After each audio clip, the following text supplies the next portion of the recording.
Welcome, Canada, to your favorite uninterrupted show where I ramble on and you listen, or you pay someone to listen to me so you can sue me at some point in the future. All fun times. Now, top stories tonight. We're going to go over, and we're going to keep going on the story of the Dr. Tam being exposed as basically a Chinese agent, and what the consequences have been, none, and what they should be, massive. Then we're going to go into Iran. Iran is attacked again. I want to sort of kind of defend Joe Biden. Not really, but like defend him against some of the more insane criticisms. We have Aaron O'Toole making a hard turn to the left. Oh, who could have possibly predicted this exactly 1 year and 1 month ago? Who could have possibly said that O'Toole will sell out the conservative movement and move towards leftist policies like the carbon tax? Who could have done that exactly 1 year and 1 month ago? Oh yes, me. Then we got some other stories. We got Khalistanis tearing stuff up on the streets. Gotta love those Khalistanis. And much, much more. So let's get into our Tam Jam.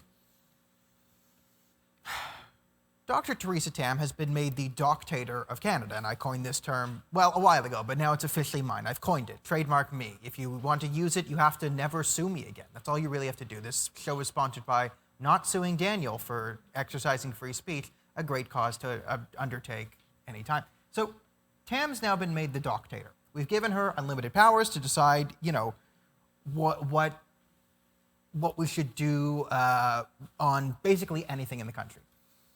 And it has been shown by, I'll give Rebel News credit here, because that seems to be something that the other news organizations don't really do. This is a slight tangent here, but it's all sort of connected.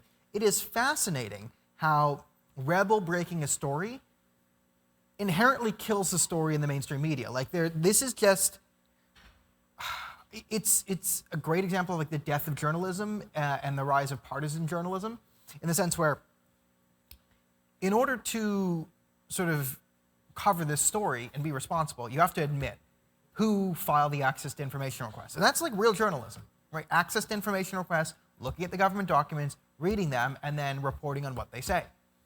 In this case, Rebel got documents that showed that Dr. Theresa Tam had signed a pledge to keep the secrets of the WHO from Canada and from anyone else at the beginning of the pandemic.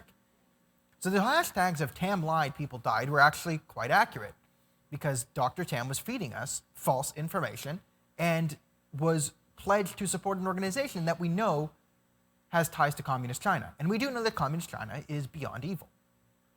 Another theme of this show will be evil things.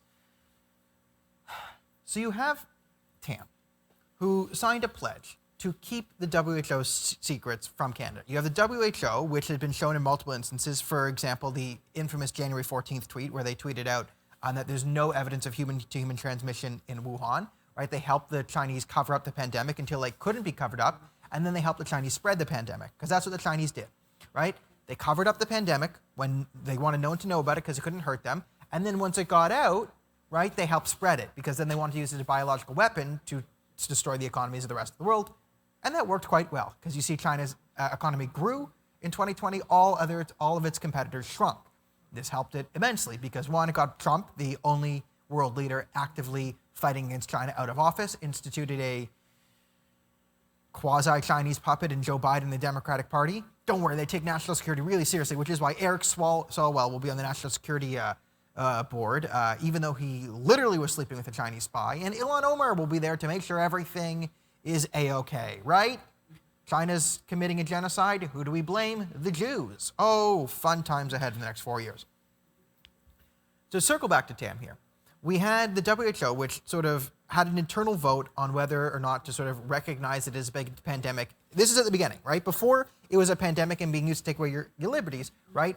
Back when it was only in China, there was a push to not call it a pandemic, because then it would look bad on the Chinese. So ignoring medical advice, ignoring sort of the health and safety of the rest of the world, she probably worked with the WHO to undermine the medical community's ability to assess the pandemic at the beginning of it, which might lead to people dying if the left is to believe that we must believe the science at every single turn, right? If you are actively covering things up, that's not science, right? And now this person is being, sort of given to us as the sort of prophet of science. It's a weird position that we have the Doctator, because the Doctator is in like half part leader, half part priest. So what they are is they are essentially a quasi-dictator, right? They have the ability to sort of make commands, and then they kind of don't really have to be listened to by, the political parties, but there is sort of this weird social pressure that gives them this sort of like leadership thing. But what they really are is like a priest of the religion of science. Now, I love science. I love evolutionary biology. I would argue with a Christian pastor who's against evolution in science in high school. I would take them all on because I actually do quite think the scientific process is, one of the pillars of Western civilization, and we should, listen to science. However, you cannot just say, everything under my ideology I declare to be science, right? Well, is there a difference between boys and girls? No. Why? The science. What's the science? Well, some sociologist wrote a book or wrote a paper, an autobody, like a self-referential paper about their personal experiences. And that proves that there's hundreds and hundreds of genders. Or in this case, the science, right? Which is, don't get masks because we don't have them. We don't and you can, I said, if you wanted to lie at the beginning about the masks, you had to immediately say, mea culpa. We did this. And Fauci kind of did this. He said, hey, we were doing this to sort of make sure there was no PPE shortages for frontline healthcare workers because they needed it at the start of the pandemic. Ken never did that. Dr. Tam never did that. She never came and said, mea culpa. This lie was to keep, PPE shortages from happening inside hospitals. That's why we downplayed it. It's what we did, and we're sorry we did it. No. They kept pushing that, no, we never did lie. Even though they've shifted the story, and yes, they've shifted their view on PPE and masks almost instantly, right? They never said, listen, we lied because it was just straight gaslighting. So this is the priest of science. So Dr. Tam is both the Doctator and some sort of religious leader at this point. And you see that it doesn't really have anything to do with the science or what science declared, because again, the science is not settled on coronavirus because it's been with us for about a year now, which means there's literally not enough time for there to be long-term consensus studies on anything, right? There's just physically not enough time. So you have this in Canada where, against the advisements of Health Canada, the government's going to use the AstraZeneca vaccine onto elderly populations. Now, do I know everything about the AstraZeneca vaccine and the risks in the elderly? No. I'm not going to pretend to. I'm not going to do that. But here you have an instance where, had this been Donald Trump, we can all scream about how we're not listening to the science, right? And he's literally trying to murder people with the science. So what should be done about Dr. Tam? Because clearly she has no credibility. Clearly she has no credibility with a large part of the population. Yet the reason why she has not been fired is because we're in this sort of weird, we can never admit we were wrong about anything on COVID. And this is the Andrew Cuomo story, sort of, right? You have Andrew Cuomo, who is hailed as this, amazing handler of COVID-19, even though he had the most deaths per capita in his state, right? Florida, Ron DeSantis is the ultimate villain, even though he has the oldest population and was on the left-hand side of the bell curve in terms of death. Right, you have Cuomo, who completely mishandled coronavirus, right? Now there's major scandals of him threatening different lawmakers to cover up the nursing home statistics to avoid federal prosecution. This is all crimes. Right? This is a major, major scandal. But because we can never admit that the left was ever wrong about COVID, remember, the science, now we have to take Cuomo out through other means, which is the sexual abuse scandal or him being creepy in the workplace. And listen, I covered the Cuomo's a creep story last week, and quite clearly, he is a creep. And quite clearly, he does not meet his own standards when it comes to, what he, Kavanaugh, due process. He didn't want due process for Kavanaugh, right? He gave into this woke intersectional feminist nonsense where anything a man does is sexist. Now, clearly, grabbing people's faces and asking for a kiss while you're the governor, no, that's fully inappropriate, and that's people have legitimate complaints about him doing that to them. But Cuomo has sort of been on the side of people saying that construction workers who holler at women, this is the microaggression that must be rooted out. He's gone onto that woke intersectional part, which again shows you that most people who publicly present as male feminists probably doing it to cover something up. So what should the punishment for Dr. Tam be? she had been in charge of our health response while signing a pledge to keep secrets from us. At the beginning of the pandemic, it is quite clear that secrets have been kept, and the continuing to keep of secrets and the continuing easing up on China is going to cost us lives and the ability to fight this virus. Right? I've never been a coronavirus is not real person. Now, have they blown the coronavirus out of proportion for means of taking away our civil liberties? Yes, of course. But there is a real coronavirus, right? It is a variant of the SARS-CoV-2, blah, blah, blah, blah, blah. All right. However, in order to properly understand this, in order to properly fight the virus, we have to properly understand it. This is basic virology. Do you think it makes sense to understand the roots of this virus if you're going to fight it? Well, of course. Now, do you think we should follow up the most probable lead here, which is that SARS was created in a bioweapons lab outside Wuhan? Like, Wuhan had a bioweapons lab, or a virology lab. It was one of the few virology labs. It was studying the particular strain. It was in the area it broke out in. Now, the WHO claims to have investigated this. Now, the WHO, I should have brought it up, but I don't have it. You have to look at it, but the WHO's claims are hysterical, absolutely hysterical on how they investigated the Wuhan lab. Basically, they asked the Chinese to investigate themselves. The Chinese said they did investigate, and they looked at everything, and it turns out it wasn't them. So the Communist Party of China has decided to investigate China to see if the China virus is China's fault, and they've determined, no, it's not. It has nothing to do with us, didn't come from a virology lab. And the WHO just says, oh, yes, this is, okay. Sounds reasonable. But this is actually a huge, huge deal if we're talking about fighting the coronavirus long term, or how to synthesize a vaccine, or what's the most appropriate way to combat it. Is it made in a lab, or is it a natural virus? Because these are two different ways of transmission. Some of the bigger parts of the evidence that lead to the lab leak hypothesis is the fact that the virus does not transmit well outdoors, but transmits incredibly well indoors. This makes sense if it was created inside a lab. It wouldn't have the ability to sort of transmit outdoors. Again, this is why, the whole sunlight, they found the sunlight being a great thing. Like, can we just inject the UV rays into you? And Trump was like kind of right about that. Someone just told him about that it makes sense that if COVID was created in a lab, it could have a significant weakness to UV rays and open spaces, right? Should we know this? Should we investigate this? Should we try and find the roots of the coronavirus? I would think so. But if you have someone who's sort of leading our science, our Church of Science, this being our Doctator Tam, and they've signed a pledge to keep the WHO's secrets from Canada, and the WHO is clearly covering up or bogarting an attempt to look into the origins of the virus that can help us fight it, well, then isn't this person treasonous, right? Because if the liberals are to be believed, and anytime you say, you know what, we shouldn't have our masks on, you're literally murdering people. You're literally murdering people when you don't wear the mask. Well, if you're hampering our ability to synthesize a proper vaccine or protocols to understand the virus we're fighting, aren't you also murdering my grandmother? Murdering everyone's grandmother?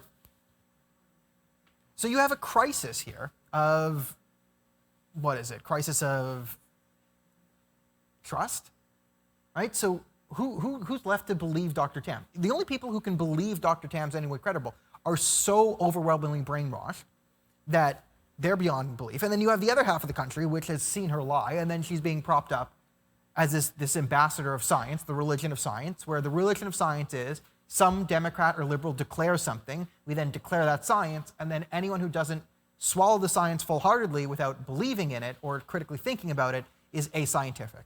And if anyone starts to talk about the scientific model and empiricism, that's probably ascientific at this point too. The scientific method, probably going to be a factor of white supremacy soon enough to talk about the scientific method.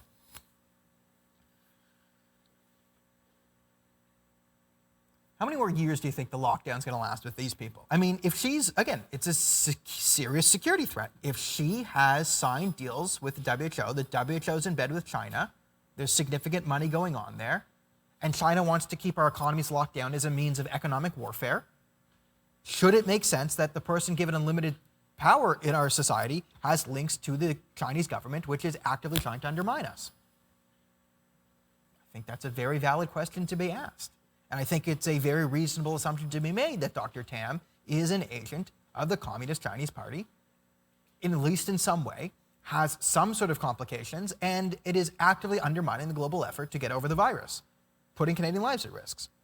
And she's been given unlimited authority, but no one can criticize her because whenever you hear the Communist Chinese Party call racism and cry racism, you know it's code for, uh-oh, they got us. Let's just, try and see if we can break the brains of some woke leftists, i.e. Jagmeet Singh, brain actually breaking on Evan Solomon's show, which was hilarious. Okay, now going to a story that I predicted exactly 1 year and 1 month ago when Erin O'Toole decided to run for federal Conservative leadership, and I took one look at who was in Erin O'Toole's inner circle, and I said, oh my God, this guy's not Conservative, he's a red Tory, he is going to stab you in the back immediately on things like security,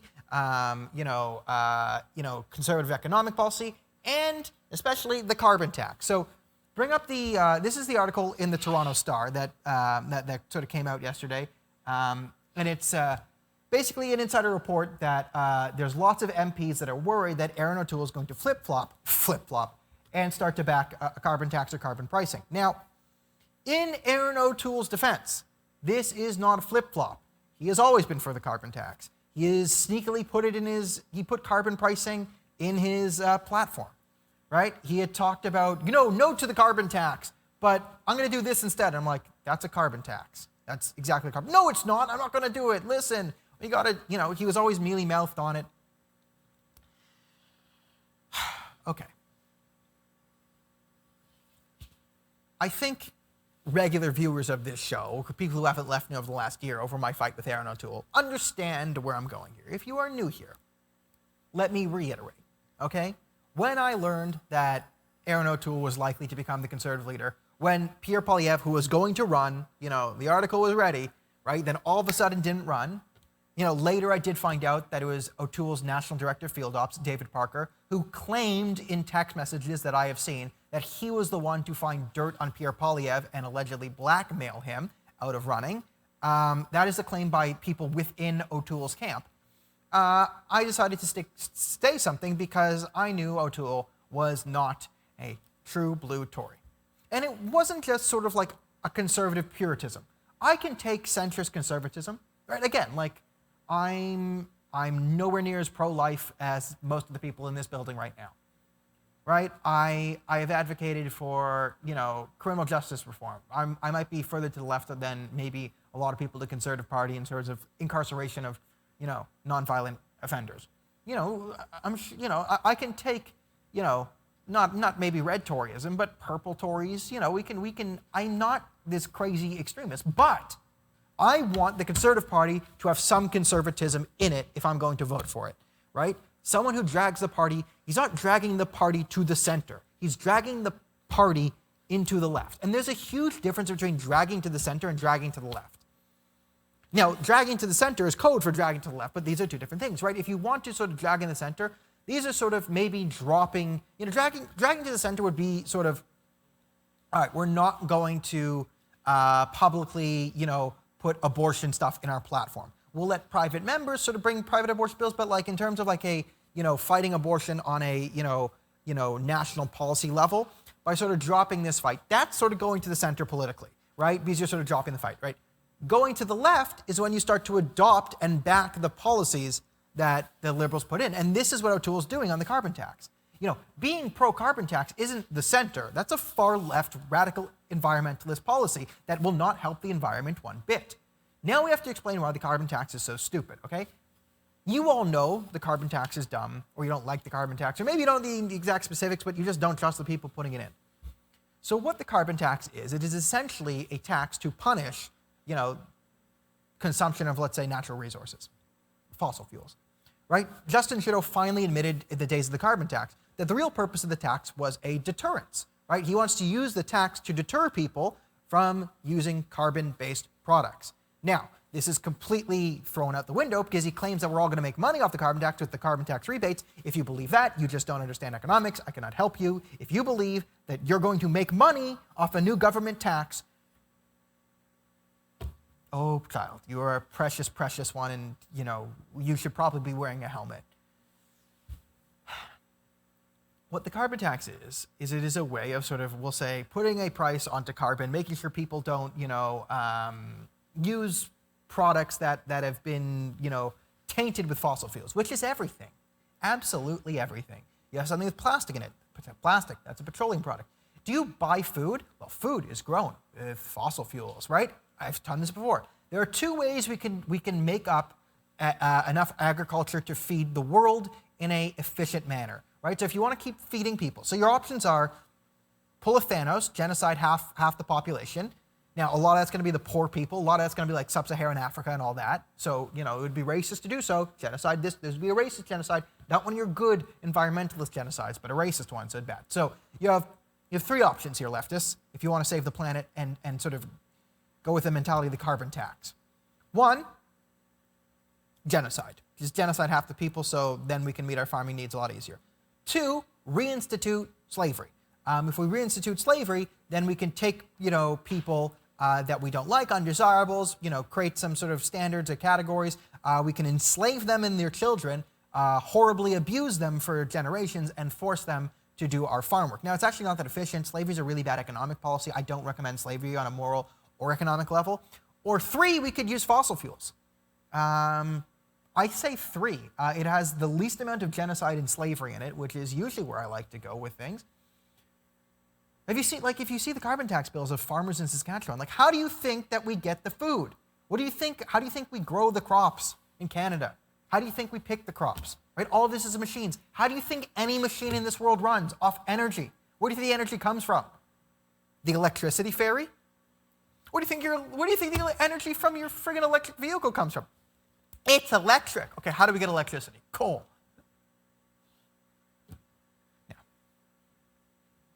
I know that Aaron O'Toole sort of understands this. And you know that Aaron O'Toole understands this. And I've been saying what the Conservatives need to do is, because what they're going to the left, by giving in to this sort of radical environmentalist policy, saying, listen, all food prices are going to go up because of the carbon tax, right? So the carbon tax rebate they're giving you is on the gas you buy, because that's what people only think. It's like, I don't have a car. Do you take the bus or the subway? Well, fossil fuels.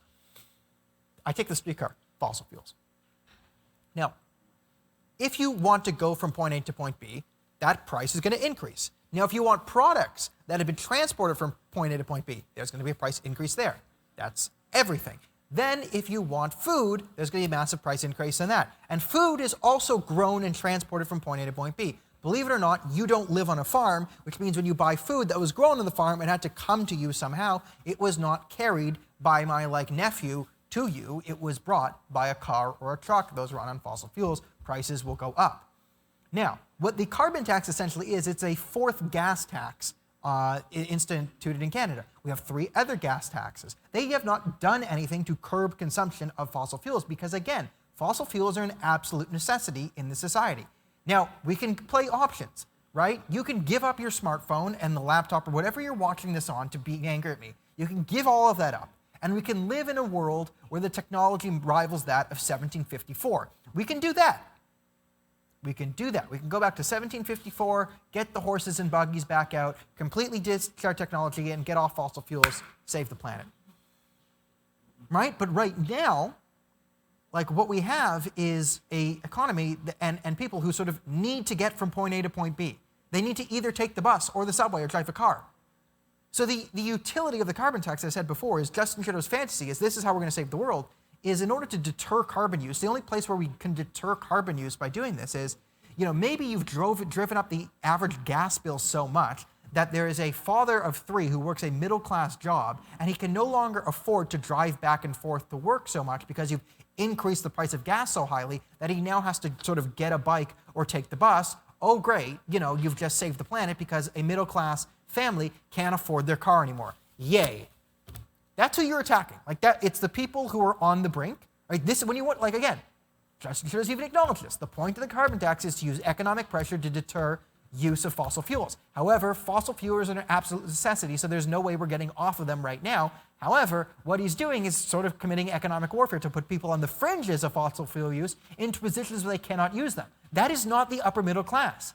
That is not the rich. That is not Bill Gates. That is not, George Soros. That is not Sheldon Adelson. No, he's dead. But you get what I mean.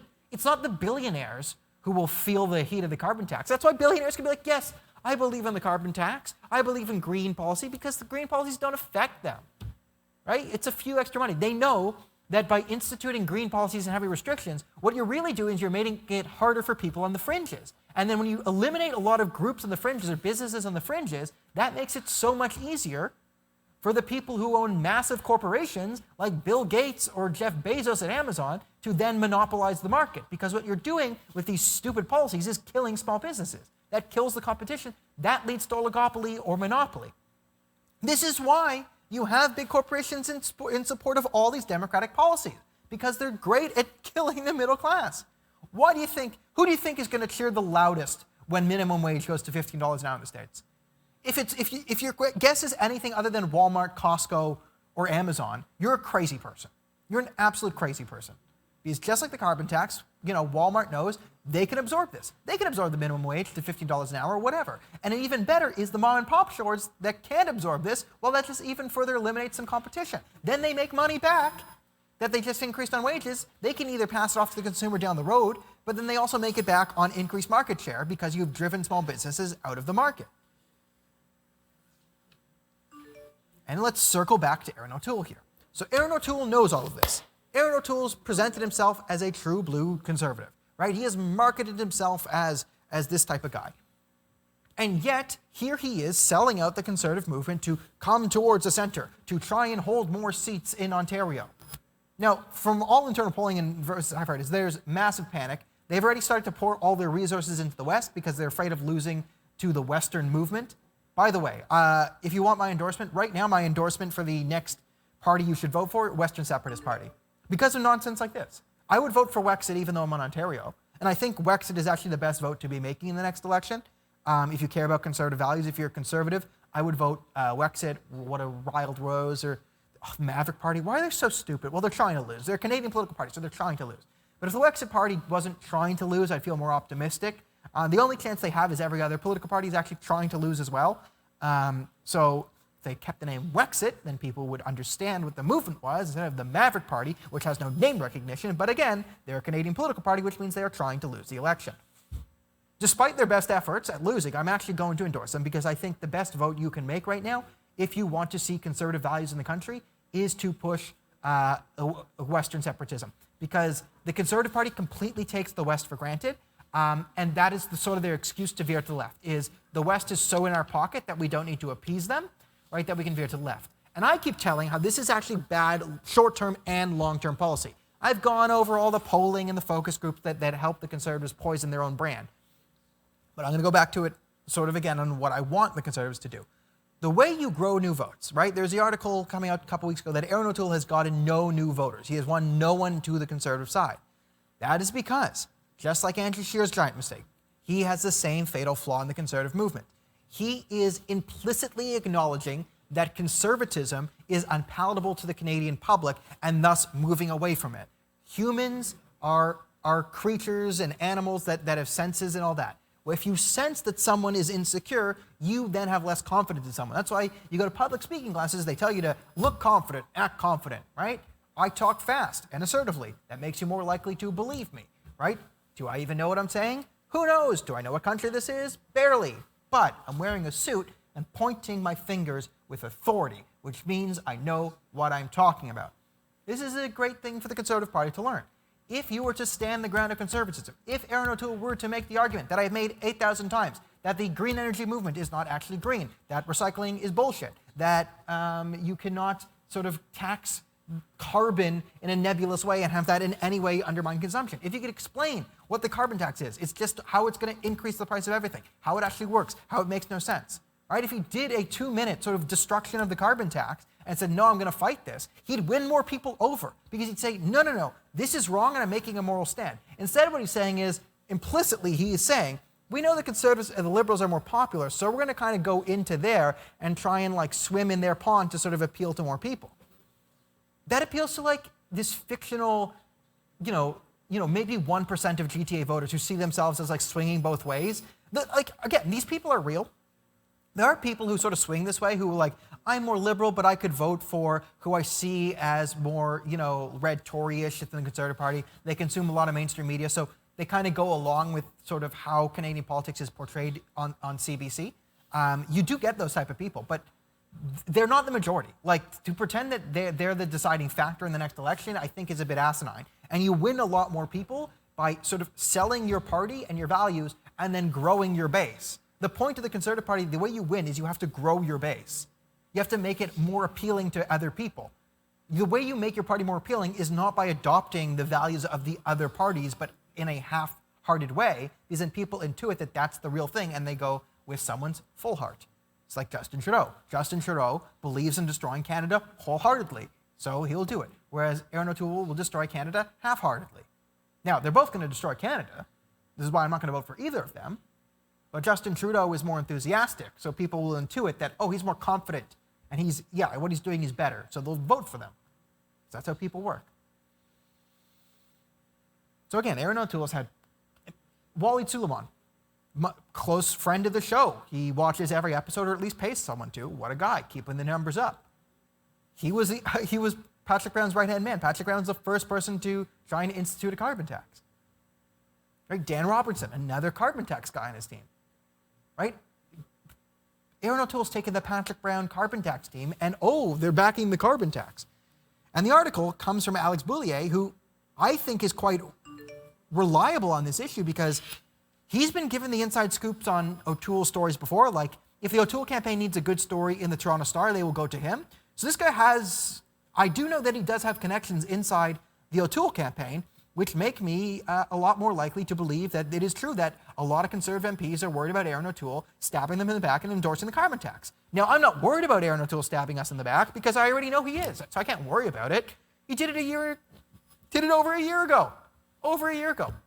And this is why I'm not like a full-on journalist, and I'm happy not to be. Like, sometimes I'm forced to do journalism, like tracking down the David Parker stuff and all that, blah, blah, blah, blah. But if I was like a legit, took myself too seriously journalist, last year I couldn't have been like, oh, no, let's put A and B and C together, let's do the math. Yeah, Aaron O'Toole is going to support the carbon tax. Here's the people on his team, don't trust him. Right? I have to be like, well, there's some legitimate questions to be brought up, and maybe let's just ask questions in a way. I can be like, because now I can be a self-righteous jackass, right, and a prima donna, and say, I was right, I told you so, I said this over a year ago, right, and I can sort of be, a prissy, self-righteous prima donna, which I like to be, right, because that's what we need. That, if anything's going to save the country, it'd be me saying how right I was about everything, mostly Aaron O'Toole. Okay, so Iran has just attacked another American base. This comes last night. And I'm going to defend Joe Biden. I think I'm going to defend Joe Biden for now. Now, very well, you could see a video in 2 days of me just ripping into Joe Biden for the response. But I want to defend Joe Biden from the more insane criticism.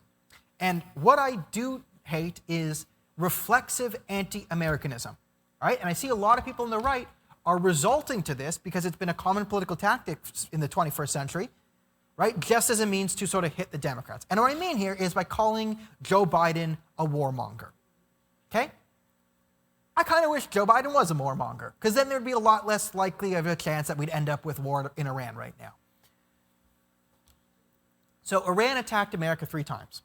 Joe Biden responded after a week. And I said, that's a 3-to-1 ratio. The Iranians have learned that after 3 attacks, you attack once, so they're going to test you again. They're going to see what they can get away with 2 attacks. And they get away with 1 attack, they're going to try and push the limits. This is what Iran has always done, okay?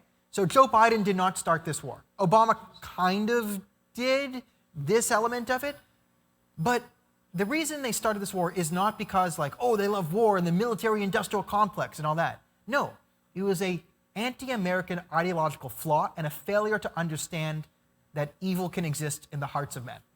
This is their key flaw. And Biden sort of has this flaw too. And I hammered him, right, last week I hammered Joe Biden for basically hating America by not standing up to Iran and letting the attacks continue.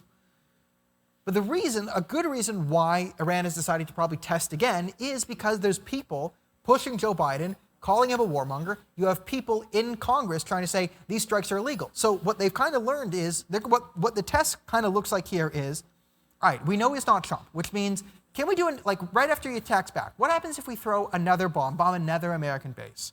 Right? Will we get a second retaliation? Because this is really a test of how well the fifth column propaganda machine within America can work. I'm going to guess that this is the test. This is really a battle with more of a battle with Javad Zarif at this point than it is with the Quds Force, let's say.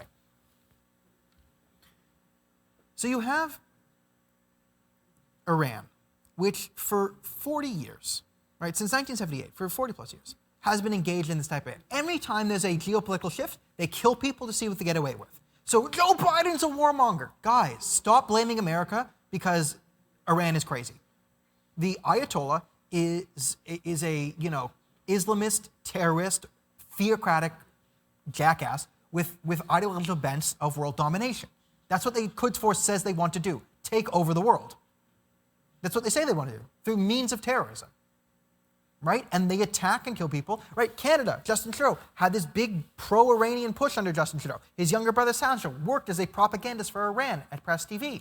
What happened when Trudeau got in office? They kidnapped a Canadian-Iranian citizen, Saeed Kifassamani, tortured him in jail, and then killed him just to see what they could get away with, because it was a change, right? Even though it was a pro-Iranian change, what they do is they test the limits and say, oh, so you're pro-Iran, so let's kill these dissidents here. What are you going to say? They don't say anything. Okay, so Canada doesn't stand up for Canadians, so when they needed to down an airline full of people, it was full of Canadians, because Canadians don't push back under Justin Trudeau. That's what they learned. That's what they did. So to say that Joe Biden is the warmonger because this genocidal, murderous regime, which had, massacred its own people in the 1980s, tens of thousands of people in mass graves, judged by, Rafsanjani and all his friends, or sorry, who's the current Ahmadinejad, who was part of it? Why can't I remember? Rouhani, yes, the moderate Rouhani, part of this, the 88 massacres. Right, these people, no, it's really America's fault, false flag, blah, blah, blah. Okay. People will say stupid things like, how do we even know that Iran's in charge of these Iranian-backed militias? How do you know it's just Israeli propaganda or the Saudi propaganda or this or this or this? How do we know? Okay, one, the missiles are clearly Iranian-made. You can look at the type of missiles. They are not Saudi missiles. They're not Israeli missiles. They're the Iranian-manufactured missiles. Also, let's bring up this tweet. So, let's bring up this direct evidence. So here you have, on Twitter, my friend, the Ayatollah Khamenei. And here he is, basically sending a letter out to Hassan Nasrallah, the head of Hezbollah, about the death of a cleric, what's-his-face, Amin al-Zadin. He was an anti-Israel propaganda. This guy just hated Jews professionally, big-time Jew hater in Lebanon with ties to terrorism. So what I'm just pointing out here is, I usually tell you that the Iranians will usually lie and say, no, we're not responsible for Hezbollah. People are different autonomy. No. Here they are, directly in conjunction, working together. Okay?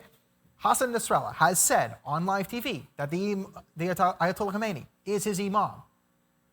Right? He's his religious leader. The Ayatollah has come out and said they support Hezbollah. Here they are talking about themselves working together. The leader of Iran, the leader of Hezbollah, openly working together. This one's even in English. They're even telling you the truth in English right now. But what they will do is they will gaslight you, because the next time, let's say if I were to ever get on mainstream TV, if I were to ever get on CNN or MSNBC as an Iranian expert, let's say, or CBC, I would get up and start to say that Iranian have connections to Hezbollah and all this. And then someone who works for NIAC or the ICC, it would be their job to tell me that I'm just creating propaganda, that there is no proof that Hezbollah and Lebanon work together. It's like, no, they openly declare that they do. And then they just simply lie and say they don't, and then this is supposed to be the evidence that they don't. And then people eat this all up. But here you have them actually working together. So, to the people out there saying Biden is a warmonger, the Democrats are warmongers, all this, I wish. The problem is the Democrats are going to capitulate to evil. Okay? you have to understand that the Islamic Republic of Iran is an evil empire that wants chaos, death, and destruction. Okay? Evil exists in the world, and we have to recognize it. And it is, I hate seeing people on the right act like Noam Chomsky here, where it's automatically America's fault, right? Okay, Iran bombs America. Somehow it's America's fault because of something, right? Reflexively blaming America. I get why Canadians do it. There's this weird sort of left-wing Canadian nationalism where it's purely based on like anti-American attitudes. It's strange. It's counterproductive. I don't like it. But now we have the American right engaging in this too. Basically saying, oh, this strike, oh, it's the Democrats' fault, using this as a means to dunk on Biden. Now, I will dunk on Biden here, because I will say the reason why Iran is taking so many liberties is because they're very soft in Iran, right? Iran would have never fired this strike had Donald Trump been in office, because they would have known one strike means he's coming at you, and if you were to try and sort of undermine him in a propaganda war right after he retaliated, you know Donald Trump would come after you hard, which is why the Iranians didn't do this to Biden, to Trump, sorry. But what they're learning is, how far can we push Biden? And you're going to get more Americans killed if you want to take this reflexive anti-American attitude that, oh, Joe Biden's warmonger, and just use this as means to sort of dunk on Biden. No, the Islamic Republic of Iran is legitimately an evil regime. I have a friend who had been a political prisoner in Iran. One of his roommates was a 16-year-old boy who was on death row. How is he on death row in Iran? Well, he'd been convicted 3 times of being a Baha'i, which is illegal. So Baha'i people at any point can basically be detained and murdered with impunity under the Islamic Republic's rule, yet somehow this is America's fault when they attack us, right? It's completely anti-intellectual, and you should never stand for it, but we have people pushing this narrative. And you have to understand, like, there's legitimately evil things out there in the world. Now, you can be against the Afghan war, fine, but you have to understand that the Taliban, there's a breaking story today, the Taliban just assassinated 3 different female journalists across Afghanistan today. 3 women. They found 3 women who were being vocal, who were participating in the political discourse, and they murdered them for the specific intent of quashing dissent and murdering women to put women into the place where they cannot have a voice in society. This is actual evil. This is patriarchy. But you hear no one talking about this, right? So if you want to just blame everything in America, like Noam Chomsky would, say the reason the Taliban is murdering female journalists in Afghanistan today is because of America, well, then you don't get to call yourself a conservative. You don't get to be on the right, right? If you're just a pure populist, like you have no principles, just populism. No, like I get it. I can be populist in some ways, but pure populism in the sense of like, oh, everything Joe Biden does is bad, or no war ever. No, can we not fight Hitler? Is there no like recourse to be taken when Iran fires on you, you can't fire back? It's ridiculous. All right, let's go to the final story of the day. My good friends, the Khalistanis. So let's just bring up this one example of Khalistani love. Here you have people in the streets of Brampton, and this I love because this just shows the state of Canadian politics. In Brampton, I was reading the story because no one else will, there was a rally being held by Indo-Canadians to support India. And why they were doing this is because India, a lead pharmaceutical manufacturing country, has decided to not hoard vaccines. All right, some of the problems, a lot of it is Trudeau made bad deals, but some of the problems that Trudeau has in getting vaccines into Canada is that there's a lot of sort of vaccine hoarding, like America's sort of keeping domestic manufacturing of they're keeping the vaccines they develop in their country, and a lot of different countries are doing this. India is sort of broken the mold, and India's been the most generous country in terms of selling the vaccines it manufactures domestically abroad. And thank you, India, for doing that, right? India will get countries through this a lot faster. And India has saved Justin Trudeau's bacon here, even though Justin Trudeau's been a very anti-Indian prime minister. That's really big of India to come and say, even though Justin Trudeau has been undermining our interests, we're going to have the backs of the Canadian people. So you have Indian Canadians here sort of doing a pro-India rally where they go and they're just sort of raising awareness of the fact that, hey, India's just kind of saving our bacon here. I think that's a reasonable enough thing to rally about. You can be like, hey, good thing. India's sort of not hoarding domestic manufacturing. Canada, by the way, developed no domestic manufacturing, which is another story altogether. But here you have these people being assaulted, having eggs thrown at them by Khalistani radicals. So you have brown people, Indian people, being harassed and racially abused, but they're being done by Khalistani extremists, which again, and you see all the people raising the awareness on this are all Sikhs. Right? You have Brampton, right? And I'm actually surprised that Patrick Brown actually acknowledged that it happened, but Patrick Brown acknowledged that it happened, said violence is always wrong, gave a mealy-mouthed response, but of course, he didn't name the fact that it was Khalistani infiltrators, right? This is sort of the problem. So we can get in and have these sort of mealy-mouthed, sort of, oh yes, violence is bad, and you hear about violence in Brampton, but what is really important to understand, what happened in Brampton? You had people, Indian Canadians, sort of doing a pro-India peace rally because India has been not hoarding its domestic manufacturing and getting vaccines to countries that need them. And Canada is a third world country at this point under Trudeau, so they've helped us out. And then you have Khalistanis who allegedly want a Sikh homeland in India. And what they're doing is not productive in any way. They're just harassing Indian people, which shows you exactly what the Khalistani movement is. It is purely an element to undermine India wherever it is. It is paid by the Pakistani ISI to harass and intimidate our people. And this is what happens when you have moral corruption within society. You have groups like the Khalistanis who can get up there, assault POCs, and because of whatever intersectional characteristics, or because they own the politicians, and because there's so much dark money in Canada, no one says anything about it. They can completely get away with it, and no politician will actually name, these are Khalistani radicals harassing people. And then they'll play it as like white supremacy or something, and it's ridiculous. And of course, it's only me left to yell at the Khalistanis, and Tariq Fatah probably. But, all right, that's it for this week's show. Thank you so much for watching.